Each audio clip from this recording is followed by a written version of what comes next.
We'll have the debate in the word school format. As you may see, we have 3 people in the proposition team, 3 people in the opposition team. You'll see right now how the order is going on, and the motion for this round reads: this house believes that education in the developing world should be conducted primarily in English. And to open this debate, I would like to invite our expert, Ruslan. You're here. Thank you, Mr. Speaker. So let me start. Before we start this debate with real arguments, we need to define some key aspects of this role. First of all, we need to define what countries are we talking about.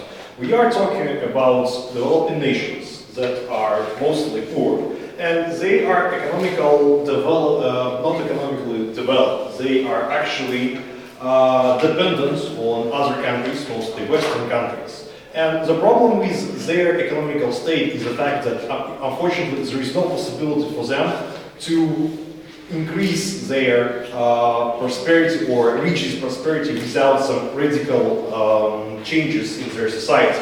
Of course, they have a lot of resources. We are talking about oil, diamonds, maybe wood, whatever, it doesn't matter. But the problem is that this resource exploitation is not able to provide enough level of financial support to make some changes and to transform these developing nations into developed. There should be some radical changes in real spheres.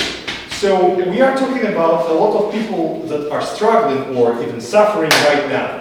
Thus, we are already preventing the argument that may come from the opposition team that we do not have any rights to restrain or impose any limitations for countries. Well, actually, we can do that because we are talking about prosperity. We are talking about the wealth of many families in these countries. Thus, in order to achieve this prosperity, we can apply some restrictions. We can do that because we are talking about greater good. So let's talk about the purpose of modern education. What is the main purposes? What are the main purposes? Why it's important for us? Well, firstly, definitely, we are talking about skills. We are talking ability to do something specific. Maybe write really good stories. Maybe create really good wooden crates. Maybe, I don't know, draw a really good lines. It depends. But the problem is that the majority of resources that are dedicated to the development of the skills are mostly in English. We are talking about Coursera, we are talking about Academia, we are talking about many similar resources. And unfortunately, if you are not able to reach these resources, well, you will suffer a lot. Of course, it is still possible for you to develop yourself. It is still possible for you to be a genius, to become a real professional in your specific sphere. But it is extremely difficult. And in the conditions of a very competitive market, you will not reach this success very soon. Well, we are talking about some delays, and these delays may be even like decades or something like this. Question, yeah, your question. Just like you mentioned, some people write stories and some build crates, and actually you don't need English to build good crates. And don't you think that it is much better to make English education optional rather than mandatory for everyone? Your statement was true maybe 100 years ago, because everything was quite trivial. You take wood, you create crates, that's all. But nowadays, if you want to prosper, if you want to have something more than this, you need to have something unique and specific. You need to know how to treat this wooden crate. You need to know how to make this crate look really beautiful. And this is impossible without some techniques that are available only for English-speaking people. Thus, again, your argument was right, but currently, no, sorry, it doesn't work right now. Secondly, we are talking about, of course, education is also about networking, about creating some social bonds between people. And of course, if we are talking about global worlds, which is based on the internet and some social networks, of course, bonds may be created better, and the number of these bonds would be greater if you know English. Thus, if you want to have a real good socialization and really good networking, not only within your community, but within the whole global community of many different countries, you better know English. Thus, again, we need to be ready for that. Why it's important for developing nations? Well, simply because creating these bonds allow you to have some collaborations and do some projects that may really improve the conditions of your country's economy right now. So this is also important for developing nations, not only for you as a student. Thirdly, we are talking about some kind of research or creativity. Well, maybe for schools we are talking about creativity, maybe for research we are talking about more about universities. But the nature of these two concepts is quite the same. You need to create something unique that did not exist before your imagination. So in order to do that, of course, you don't need English. But in order to promote it, in order to make it better, in order to maybe realize it, you need to have some access to resources. And this access of resources would be extremely limited without English. Thus, again, the situation without English is much worse than with it. So, again, to sum up all my speech, I want you to understand that, of course, still it is possible for developing nations to try to do something without English education, without radical changes. But this will take not years, but decades or even centuries. Therefore, in order to have this prosperity that we are talking about, in order to eliminate this poverty and to make people free of poverty and maybe violence, we need to have some radical changes. And we have the right to do that. So let's do that. Thank you.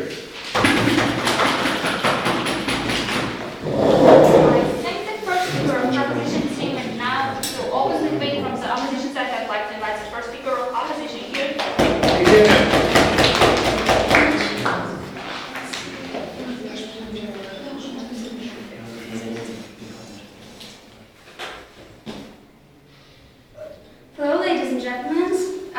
Today I'm going to tell about why the developing world is not ready for the education in English.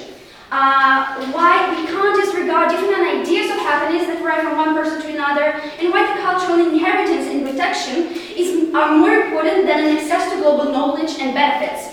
Firstly, let's imagine he in Africa that just goes to school. Let's imagine he's around 9 or 10 years old, whatever. He is normally poor because the economic situation is not stable in these countries. He suffers from language barriers and lack of teachers because now these countries need around 25 and 0.8 million school teachers to be recruited so they can be educated. They suffer from poor accommodation because there are around 100 children per classroom if it's a room. They suffer from lack of facilities, problems of developing countries such as natural disasters, crises, conflicts, etc. And they just can't physically, they just can't learn in English. They're now suffering from these problems, and they are concentrated on this. We need to solve these problems before we make this world English speaking. When you're a child, you are suffering from malnutrition and scarcity. You need, for example, 3 hours to get to school every day and 3 hours to get back, and you just can't focus, and this will make you demotivated to study. Yeah, but what's the problem? So, like, if we're talking about language instruction, which is gonna be is English, what's the difference for you if you still need to go 3 hours to get to the school? So, what's the difference between like the language instruction, English or Swahili, let's say? This is still an extra difficulty when you're learning in your native language. When you spoke it when you were a child, it's easier for you to understand something. When you're learning, for example, basics, it's important to learn it in your native language. So you could just really learn it. And this is very important. So these little kids, they need some basics, and they need to learn it in their own language, so they don't suffer from English difficulties too. So they would be even less motivated to learn it in English, and we can't let this happen. So secondly,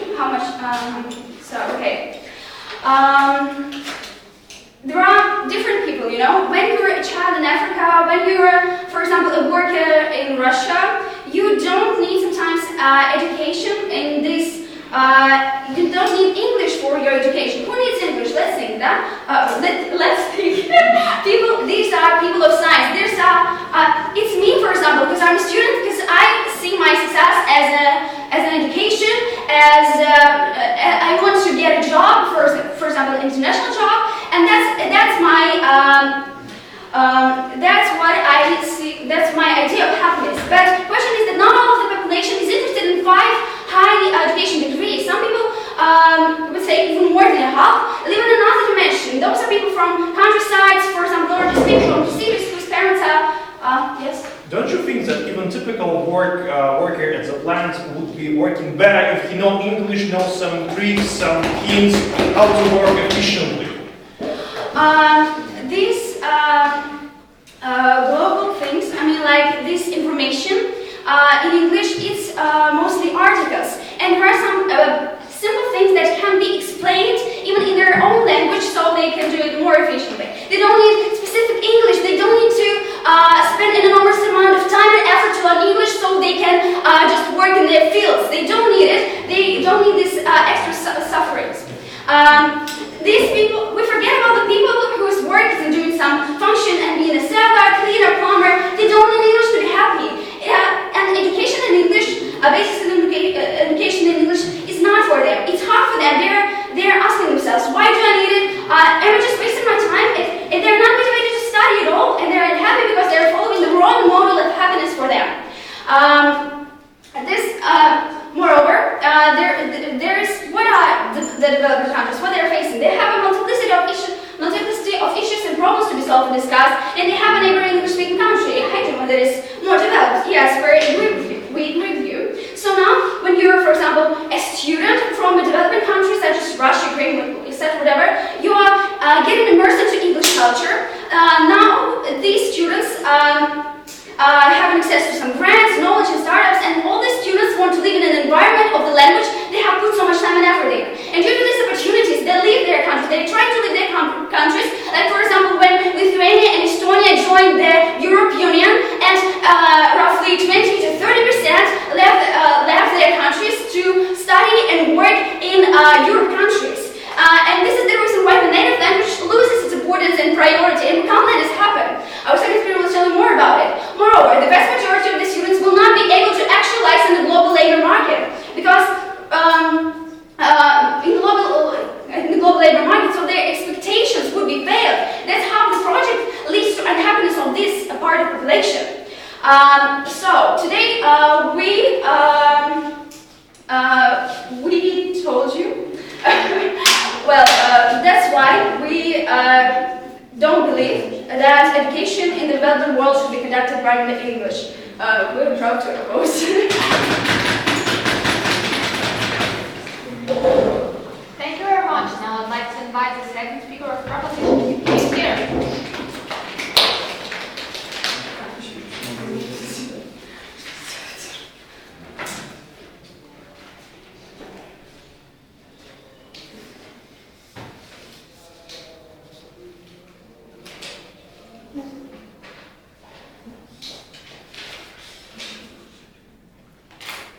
Thank you, Madam Speaker.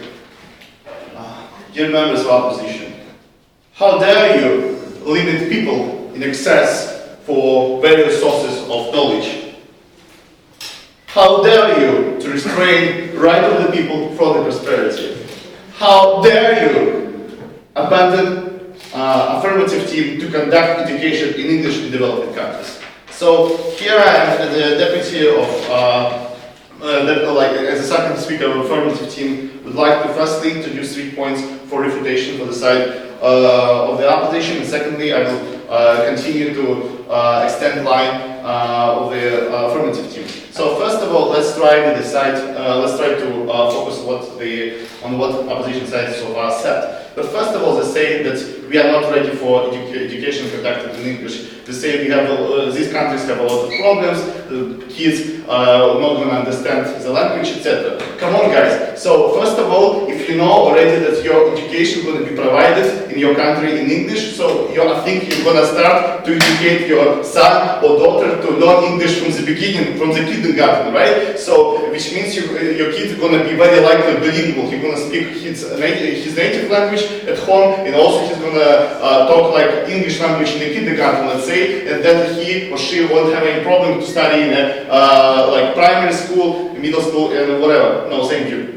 We have a good example of Nigeria, Uganda, Zimbabwe. Those countries provide education only in English. Yeah, so but this original language of these countries is like local African dialects. Yeah, so those people also coming not from kind of very rich background, right? But they still have access to to learn English in the beginning and then receive the education, receive this knowledge in English as a language of instruction in universities and the schools. So we don't see any problems here. So second of all, they say, so some people don't need it, right? Yeah, so even if they don't need this to know like English proficiently for their job, so they do some work manually, we still believe this is a unique value for us to provide this education in English, because then they will have access for different kind of sources. Yeah, they can watch YouTube in English, they can read economists, they can read Western media. Why it's specifically important for the developing countries? Because very likely these developing countries represent an authoritative regime where there is a limit of freedom of speech, there is a limit of information, and what the propaganda machine in these countries provide kind of only one-sided position on different issues. So that's why it's important in these countries also to provide education in English. Then people, when they know English, they can access different kind of sources. They can critically assess what's actually happening in the world, which makes society better, because then they're going to make rational choices, when they elect in government and everything, right? So because they're going to be well informed, well aware about what actually is going on in the society.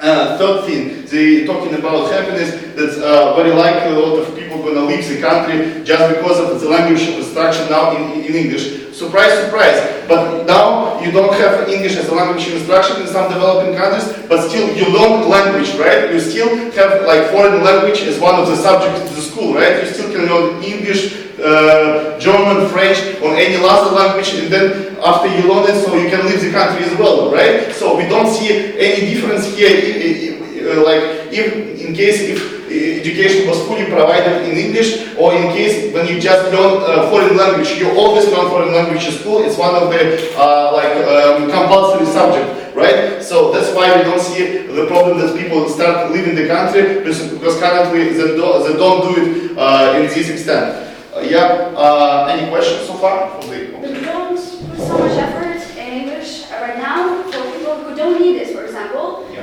There are only people who need this and they learn it and put an effort to learn it, but now, but after your project, we'll have to... Okay, I get your sense. So yeah, so then you need to show me a logical chain. Why, even if I put effort on something, so I will necessarily leave the country. If I love this country, if I'd like to develop in this country, if my family lives in this country, if I was grown up in this country, why even I put on efforts to study math at school, why I necessarily should work like in a company which analyze some stuff and everything. So yeah, so this is absolutely not clear for us. So let me extend on our case, Madam Speaker. So we say, so that's currently actually one of the problems of developing countries, that people already living these countries because of the lack of good educational institutions, right? Because of the lack of the good universities, yeah? Let's say if you live in Indonesia and your parents get some money, you very likely go to study to the United States, or you're going to study in any, like let's say in China, where like maybe there is like some good English speaking programs, right? So, but you unlikely to stay in Indonesia because universities in Indonesia are so bad, right? So because they don't have any good international ranking position, right? So, and here we see how the situation is going to change. First of all, because this is university gonna provide education in English, so the access will be to various resources in English, yeah? So then there's gonna be better research in these universities. Secondly, visiting professors from developed countries gonna come to developing countries because now they provide education also in English. And thirdly, there will be more exchange students coming to these developing countries because currently there are no options for them to study there as there are no programs provided and conducted in English. So that's why we see how the ranking of this university gonna get high, and the people who live there eventually will stay in the country and will bring more benefit to society. Thank you.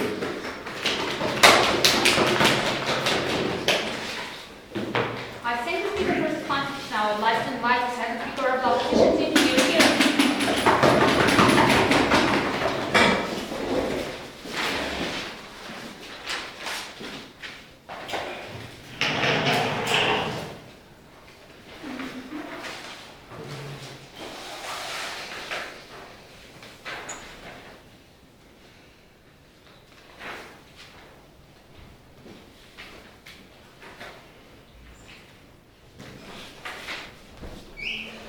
They ask us how we dare to limit people's right to education. What we can say in response is, how dare you propose such a ridiculous plan that would do nothing but discourage people from learning and education? We're proud to oppose this motion.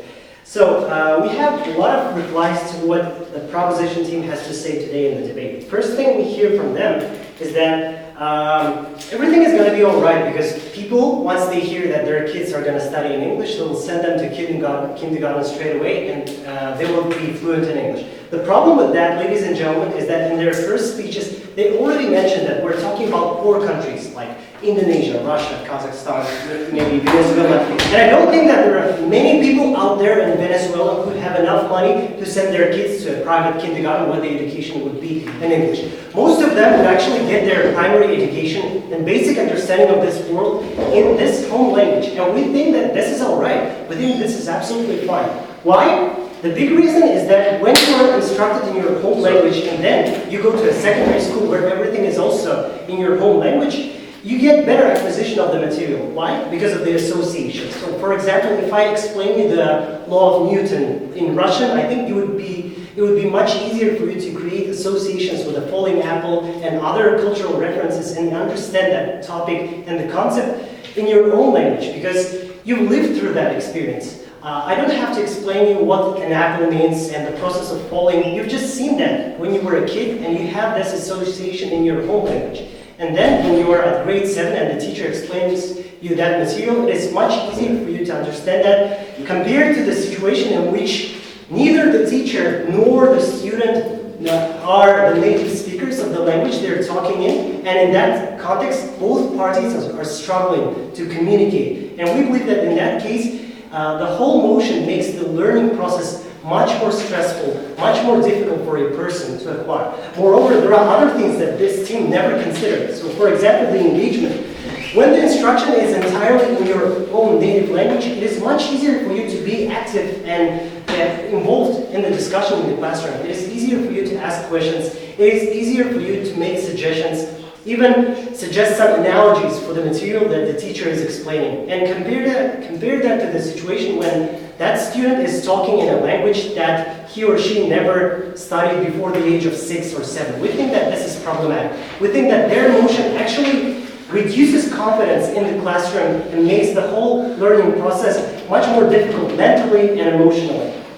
Therefore, we think that their motion does instead. Moreover, another thing this team is also claiming is that English makes you think critically, they say. They say that after we pass this motion, people would start questioning their governments, but we believe that there are two problems with that. One is that just because you teach people in English doesn't actually mean that they're going to start reading The Guardian or New York Times. The problem is that in most of the poor countries, the government tends to be authoritarian and they block the resources they deem unpleasant to them or to their government. And the second problem with that is, even if people start thinking critically and questioning the actions or policies of their government, there are some deeper structural problems, like the nature of that regime, that police beats people, police arrests opposition members, and therefore, even if you start teaching people how to think critically, I don't think that that would be able to change the situation or make their lives better. Yes? Firstly, you can use all this VPN to unblock any source you want. Secondly, even if it doesn't work, so we believe that one structural change is very important for us to provide education in English. Will actually empower people to access to these sources and to critically assess all this information, even if they are beaten in the process. So then they'll still have knowledge. Yep.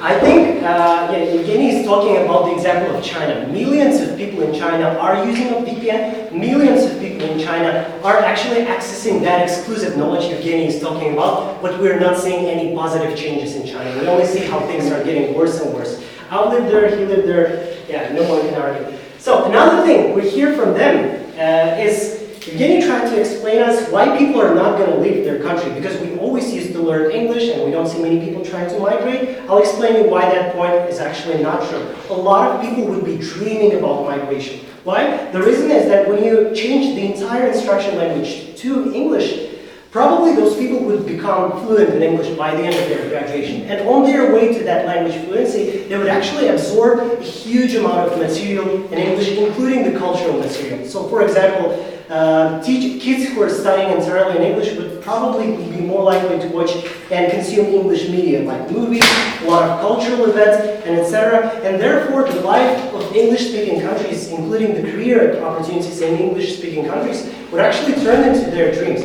Why this is problematic? Because even if 100% of citizens of Kazakhstan or Russia would be dreaming about living in Canada or US or UK, the problem is that only top 10% of them would actually be able to do that. And the rest 90% would actually have to live in their countries because those mentioned countries have limited quotas for visas. And the problem with that, as we mentioned before, is they would be totally unhappy because they would feel that their dream wasn't satisfied. They couldn't migrate to the country they were dreaming about since grade 1. Another problem with that is there are many people who have English skills, who have the native fluency, but actually would never need that fluency in their home countries. Ruslan today mentioned about the guy who wanted to build crates. Building crates is absolutely all right, but the guy building crates doesn't actually need English skills. Maybe his manager needs, because his manager would actually teach him how to treat crates in a better way, in a more efficient fashion. But our guy doesn't need those skills, and we think that this would be a huge waste of resources. We believe that today's motion is unrealistic. We do nothing but discourage students from learning, and therefore we ask you to oppose.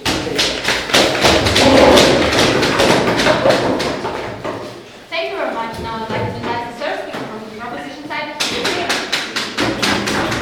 Okay, so I don't like my life. I don't like my life in poor country, and I will do with it nothing because I don't want to use the most useful instrument which government give me. So our opponents just talking about things that it's like, oh, it will be not like that. Oh, it's like change nothing. Oh, English. Oh my God, what do you think about it? So they talking about poor countries which have not enough money for private children gardens, so with English and some courses and stuff like that. But if we talk about so radical increase in education system, we need to understand that if we change something in this education system, we will develop all system to increase and improve with all levels. Because if country interested in education in English language, it means that we need to subsidize some courses and make English language more. I think we need to. So if country is interested, it will be promoted and it will be provided language. So and the main line of our position is line that how I can learn something in other language if I will misunderstood it. So it's like the normal process when you study something and you can misunderstood something. Just remember how you learned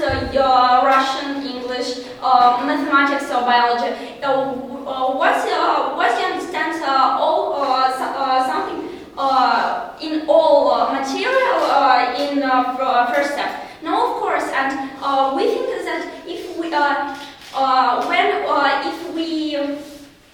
if we will promote it and if we will provide from first level and we'll keep it on and learn English and use it in education system, so we can provide it, of course, and keep this level and make students who need English for education. Gives them opportunity to learn this. So, and our opponents say is that in developing countries who don't need sorry, 1 second. In developing countries, we prioritize our culture more than to make possible to have possibility of good life and develop their country. And why we think that culture is counter in this situation? Because with some case with Canada, which give us the second speaker of the position, he said, so we think that if people migrate and they start to learn some language, it doesn't mean that people will forget their culture. If I, as a Russian girl, start to learn English, it doesn't mean that I will forget Russian. I will go to London and study only English and go only with English. We suppose if you study and if you want more opportunities, you can keep your culture and you can keep you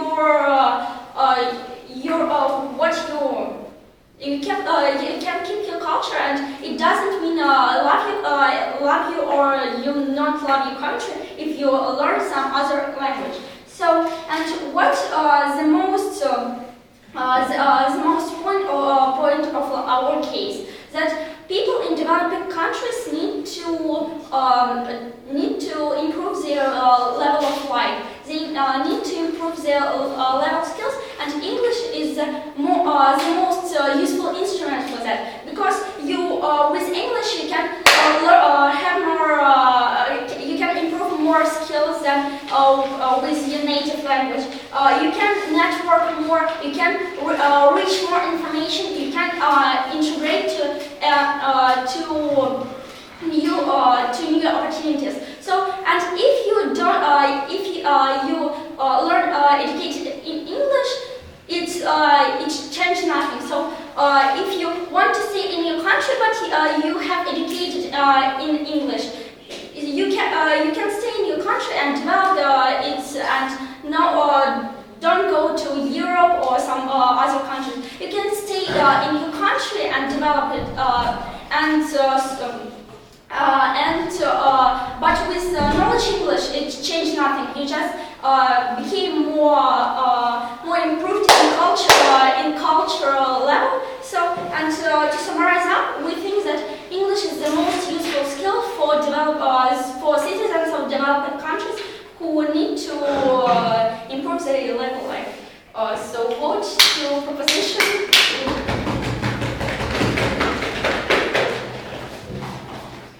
Thank you. Now, I would like to invite the last speaker to speak to the third speaker of the opposition.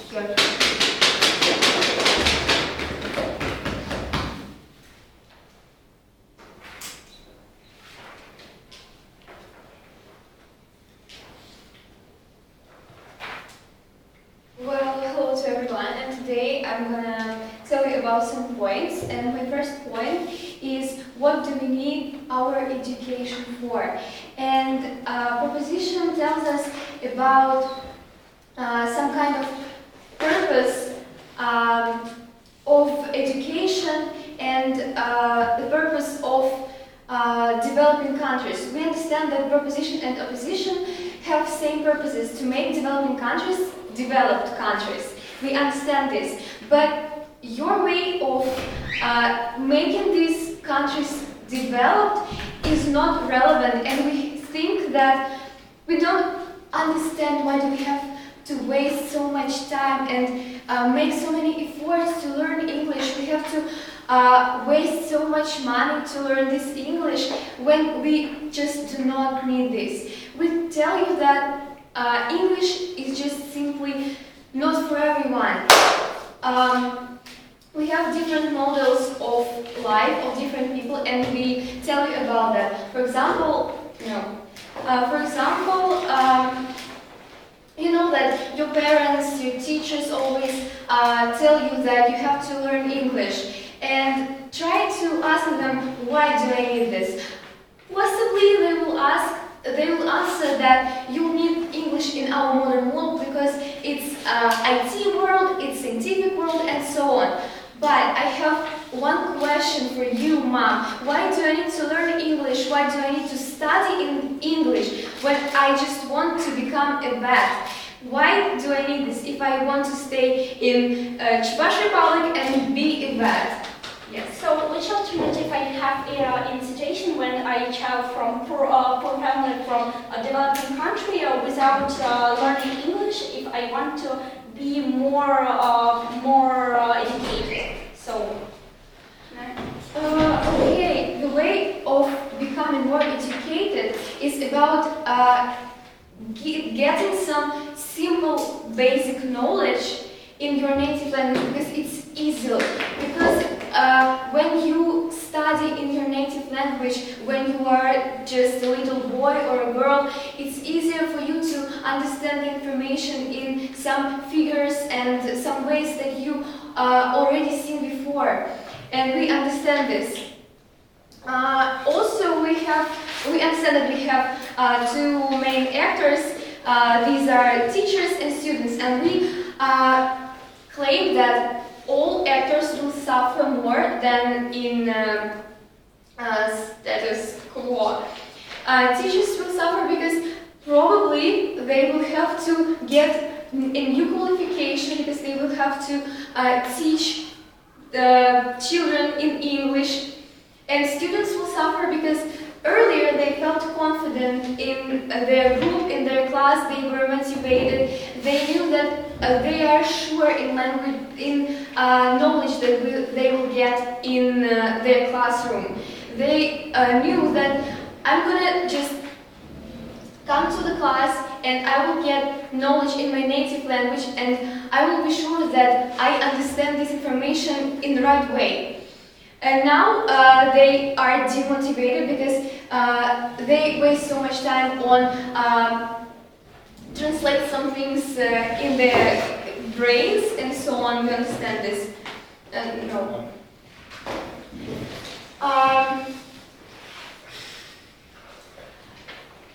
And also we state that the main problem is that developing countries have too many problems to deal with. For example, poverty and starvation and so on. And now you offer us to add some extra problem of studying in English. And yes. Yeah, so countries like Nigeria, Uganda, Ghana, they have education in English, and they also have problems of poverty and starvation. So this is not mutually exclusive. So, and explain me why if in Nigeria, in Uganda, and Ghana, you can have an education in English, why it's going to be a problem for China, India, and Russia to have the same? Because nowadays, this education is optional, and we get this. And when this education is optional, not so many people suffer from some extra efforts they make in their lives. And also we understand this, that India, China, India in that case was dependent on Britain colonies, and they already have this English in their education, and they do not have to make such efforts such as Malaysia, or I don't know, the countries where there are not English in on basic level. And also I want to say about cultural identity. You tell us that it will not disappear and everything will be just great, but we tell you that you will. We have 80% of people who want to who want to study abroad, but they can't, and they suffer. But now, earlier they suffered with the connection with their native language, with their country, and so on. And now they will suffer just without any connection because they studied in English. Thank you. I thank the speaker for the speech, and now I'd like to invite the opposition team to provide their reply speech in 3 minutes.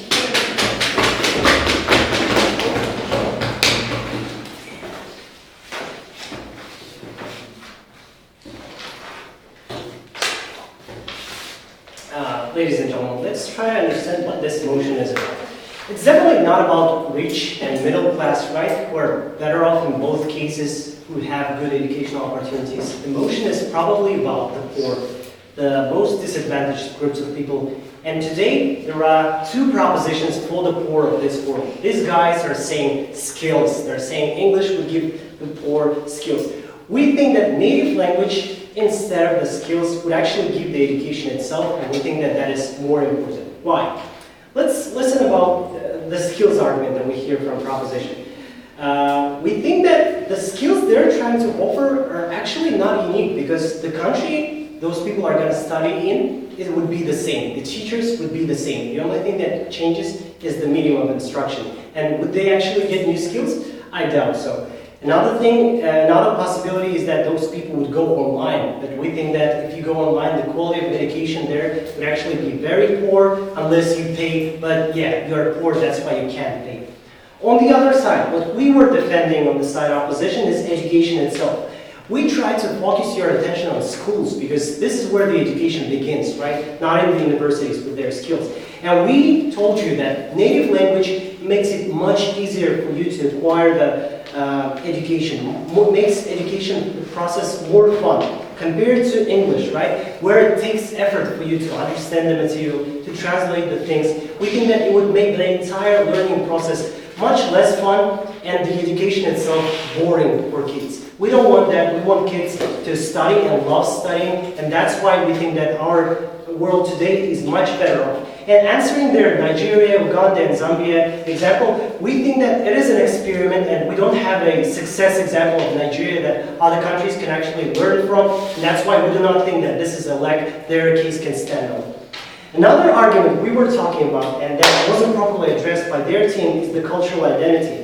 What these guys were playing is defense, right? They were saying that, oh, you're still going to love your country. We think that you're going to love it, but probably in a much lesser extent compared to our case. Because in our world, 100% of your time in school, like imagine it's like maybe 40 hours a week, maybe more, is spent entirely in your own native language. You feel much more grounded and much more connected to the country, to the culture you live in, right? And in their world, you will probably spend more time watching English movies and series, and in that case, of course, you would want to migrate to the country because you have so-called skills, you have the understanding of the culture of that place, and that's why you would try to migrate, but unfortunately, only a small share of those people would actually be able to do so. The rest would actually suffer in their own countries. What we are saying is that it is much better off for you to stay in your country, feel grounded and connected, get your first education in English, and maybe redirect those resources these guys are trying to spend into transition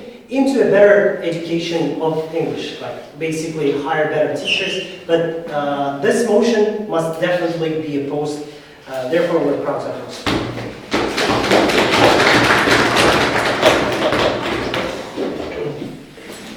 Thank you very much. Now, for the moderation of the debate round, I'd like to provide the